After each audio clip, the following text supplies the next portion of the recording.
आश्वासन दिल्यामुळे त्यांच्या भूमिकेवर आमचं लक्ष असल्याचं त्यांनी म्हटलंय।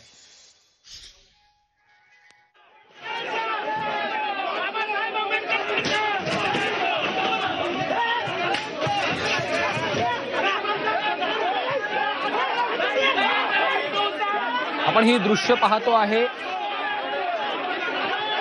भाजपचे कार्यकर्ते काँग्रेसच्या कार्यालयात घुसण्याचा प्रयत्न करतायत। मुंबईतल्या काँग्रेसच्या कार्यालयामध्ये घुसण्याचा प्रयत्न भाजपच्या कार्यकर्त्यांकडून केला जातो आहे। मुंबईतली ही सगळी दृश्य आपण पाहतोय आणि काँग्रेसच्या कार्यालयाची जी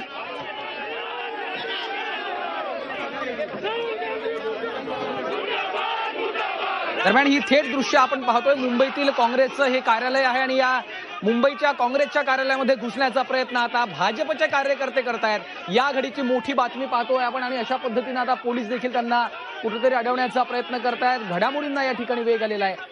बाबासाहेबांच्या सन्मानात भाजपा मैदानात अशा पद्धतीचे पोस्टर्स त्यांच्या हातामध्ये आपल्याला पाहायला मिळतायत।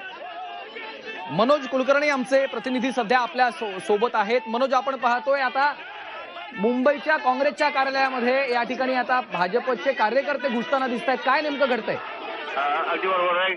कालपासून काँग्रेस आणि इतर विरोधी पक्ष जे आहेत ते अमित शहा आणि भाजपच्या विरोधात आक्रमक झाल्याचं पाहायला मिळते आणि त्याच अनुषंगाने आता भारतीय जनता युवा मोर्चाचे जे कार्यकर्ते आहेत ते सगळे जे राजीव गांधी भवन आहे मुंबईतलं त्या कार्यालयासमोर आलेले आहेत। त्यांनी काळी शाही जी सोनिया गांधी असतील, राहुल गांधी असतील यांच्यावर फेकलेली आहे। त्याचबरोबर